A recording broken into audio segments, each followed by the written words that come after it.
السلام علیکم۔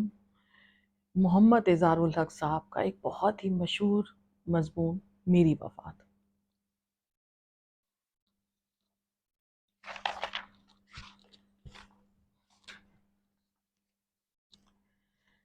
سرما کی ایک یکزدہ ٹھٹھرتی شام تھی جب میری وفات ہوئی۔ اس دن صبح سے بارش ہو رہی تھی۔ بیوی صبح ڈاکٹر کے پاس لے کر گئی۔ ڈاکٹر نے دوائیں تبدیل کی مگر خلاف معمول خاموش رہا۔ مجھ سے کوئی بات کی نہ میری بیوی سے، بس خالی خالی آنکھوں سے ہم دونوں کو دیکھتا رہا۔ دوپہر تک حالت اور بگڑ گئی۔ جو بیٹا پاکستان میں تھا وہ ایک تربیتی کورس کے سلسلے میں بیرون ملک تھا۔ چھوٹی بیٹی اور اس کا میاں دونوں یونیسیف کے سروے کے لیے کراچی ڈیوٹی پر تھے۔ لاہور والی بیٹی کو بھی میں نے فون نہ کرنے دیا کہ اس کا میاں بے حد مصروف ہے اور بچوں کی وجہ سے خود اس کا آنا بھی مشکل ہے۔ رہے دو لڑکے جو بیرون ملک ہیں، انہیں پریشان کرنے کی کوئی تک نہ تھی۔ یوں صرف میں اور بیوی ہی گھر پر تھے، اور ایک ملازم جو شام ڈھلے اپنے گھر چلا جاتا تھا۔ عصر ڈھلنے لگی تو مجھے محسوس ہوا کہ نقاہت کے مارے بات کرنا مشکل ہو رہا ہے۔ میں نے اپنی پرانی ڈائری نکالی، بیوی کو پاس بٹھا کر رقوم کی تفصیل بتانے لگا جو میں نے وصول کرنا تھی اور دوسروں کو ادا کرنا تھی۔ بیوی نے ہلکا سا احتجاج کیا۔ یہ تو آپ کی پرانی عادت ہے، ذرا بھی کچھ ہو تو ڈائری نکال کر بیٹھ جاتے ہیں۔ مگر اس کے احتجاج میں پہلے والا یقین نہیں تھا۔ پھر سورج غروب ہو گیا۔ تاریکی اور سردی دونوں بڑھنے لگی۔ بیوی میرے لیے سوپ بنانے کچن میں گئی۔ اس کی غیر حاضری میں میں نے چند اکھڑی سانسیں لیں اور غروب ہو گیا۔ مجھے محسوس ہو رہا تھا کہ میں آہستہ آہستہ اپنے جسم سے باہر نکل رہا ہوں۔ پھر جیسے میں ہوا میں تیرنے لگا اور چھت کے قریب جا پہنچا۔ بیوی سوپ لے کر آئی تو میں دیکھ رہا تھا۔ ایک لمحے کے لیے اس پر سکتہ طاری ہوا اور پھر دھاڑے مار کر رونے لگی۔ میں نے بولنے کی کوشش کی۔ یہ عجیب بات تھی کہ میں سب کچھ دیکھ رہا تھا مگر بول نہیں سکتا تھا۔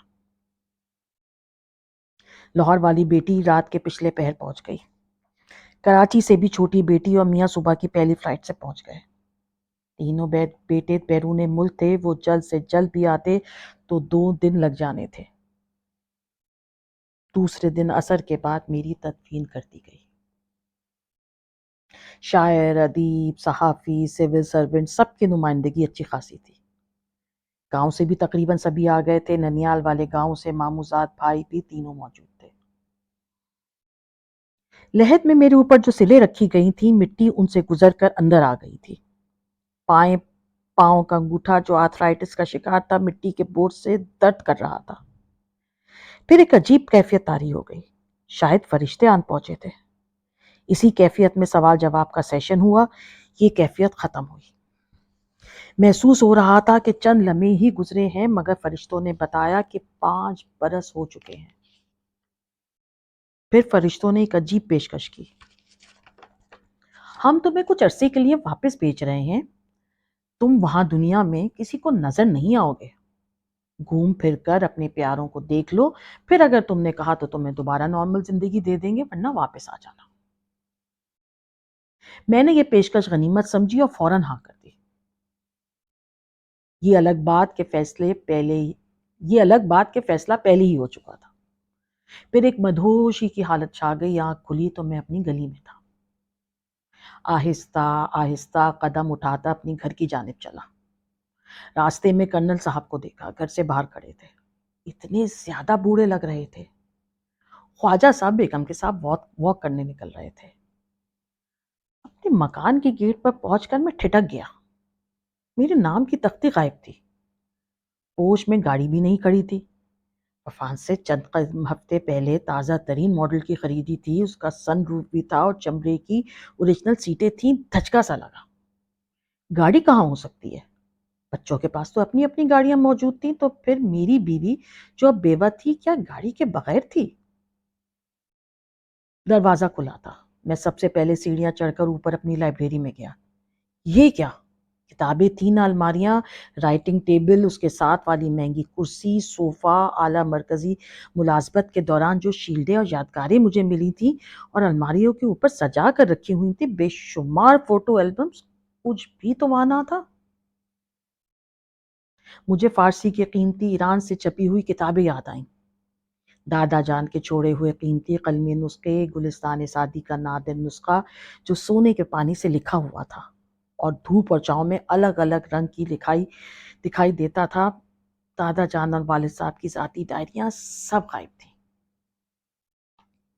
کمرہ یوں لگتا تھا گودام کے طور پر استعمال ہو رہا تھا۔ سامنے والی پوری دیوار پر جو تصویر 15,000 روپے سے لگوائی تھی، جگہ جگہ سے پھٹ چکی تھی۔ فاؤنٹن پینوں کا بڑا ذخیرہ تھا میرے پاس، پارکر، شیفر، کراس، وہ بھی دراز میں نہیں تھا۔ میں پسمردہ ہو کر لائبریری سے باہر نکل آیا۔ بالائی منزل کا یہ وسیع اور عریض لاؤنج بھائیں بھائیں کر رہا تھا۔ یہ کیا؟ اچانک مجھے یاد آیا، میں نے چکوال سے رنگین پایوں والے سوت سے بنے ہوئے 4 پلنگ منگوا کر اس لاؤنج میں رکھے تھے۔ شاعر برادری کو یہ بہت پسند آئے تھے، وہ غائب تھے۔ نیچے گراؤنڈ فلور پر آیا۔ بیوی اکیلی کچن میں کچھ کر رہی تھی۔ میں نے اسے دیکھا، 5 برسوں میں اتنی تبدیل ہو گئی تھی، میری آنکھوں میں آنسو آ گئے۔ کیسے پوچھوں کہ گھٹنوں کے درد کا کیا حال ہے؟ ایڑیوں میں بھی درد محسوس ہوتا تھا۔ دوائیں باقاعدگی سے میسر آ رہی تھیں یا نہیں؟ میں اس کے لیے باقاعدگی سے پھل لاتا تھا۔ نہ جانے بچے کیا سلوک کر رہے ہیں، مگر میں تو بول نہ سکتا تھا، نہ ہی وہ مجھے دیکھ سکتی تھی۔ اتنے میں فون کی گھنٹی بجی۔ بیوی بہت دیر تک باتیں کرتی رہی۔ جو کچھ اس طویل گفتگو سے میں سمجھا یہ تھا کہ بچے اس مکان کو فروخت کرنا چاہتے تھے۔ ماں نے مخالفت کی کہ وہ کہاں رہے گی، بچے مصر تھے کہ ہمارے پاس رہیں گی۔ بیوی کو میری نصیحت یاد تھی کہ ڈیرا اپنا ہی اچھا ہوتا ہے، مگر وہ بچوں کی ضد کے سامنے ہتھیار ڈال رہی تھی۔ گاڑی کا معلوم ہوا کہ بیچی جا چکی تھی۔ بیوی نے خود ہی بیچنے کے لیے کہا تھا کہ اسے ایک چھوٹی آلٹو ہی کافی ہوگی۔ اتنے میں ملازم لاؤنج میں داخل ہوا۔ یہ نوجوان اپا دھیڑ عمر لگ رہا تھا۔ میں اس کا لباس دیکھ کر ٹھٹک گیا۔ اس نے میری قیمتی برینڈڈ قمیض جو ہانگ کانگ سے خریدی تھی پہنی ہوئی تھی۔ نیچے وہ پتلون تھی جس کا فیبرک میں نے اٹلی سے لیا تھا۔ اچھا، تو میرے بیش بہا ملبوسات ملازموں میں تقسیم ہو چکے تھے۔ میں 1 سال لوگوں کی نگاہوں سے غائب رہ کر سب کو دیکھتا رہا۔ ایک ایک بیٹے بیٹی کے گھر جا کر ان کی باتیں سنی۔ کبھی کبھار ہی ابا مرحوم کا یعنی میرا ذکر آتا، وہ بھی سرسری سا۔ ہاں، زینب میری نواسی اکثر نانا کا ابو کا ذکر کرتی۔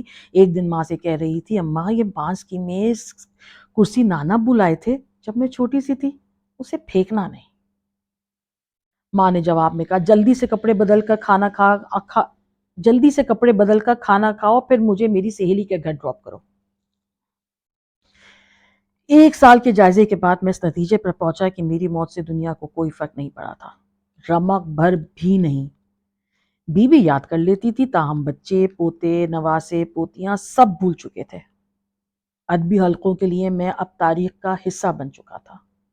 جن بڑے بڑے محکموں اور اداروں کا میں سربراہ رہا تھا، وہاں ناموں والے پرانے بورڈ تک ہٹ چکے تھے اور نئے بورڈ بھی مسلسل بڑھتے جا رہے تھے۔ دنیا رواں دواں تھی، کہیں بھی میری ضرورت نہ تھی، گھر میں نہ باہر۔ فرض کیجئے میں فرشتوں سے التماس کر کے دوبارہ دنیا میں نارمل زندگی گزارنے آ بھی جاتا تو کہیں خوش آمدید نہ کہا جاتا۔ بچے پریشان ہو جاتے، ان کی زندگیوں کے اپنے منصوبے اور پروگرام تھے جن میں اب میری گنجائش کہیں نہ تھی۔ ہو سکتا ہے بیوی بھی کہہ دے کہ تم نے واپس آ کر میرے مسائل میں اضافہ کر دیا ہے۔ مکان بک چکا ہے، میں ایک تو کسی بچے کے پاس رہ لیتی، 2 کو اب وہ کہاں سنبھالتے پھریں گے۔ دوست تھوڑے ہی اب باقی بچے تھے، وہ بھی اب بیمار اور چل چلاہو کے مراحل کا سامنا کر رہے تھے۔ میں واپس آتا تو دنیا میں مکمل طور پر انفٹ ہوتا، نئے لباس میں پیوند کی طرح، جدید بستی میں پرانے مقبرے کی مانند۔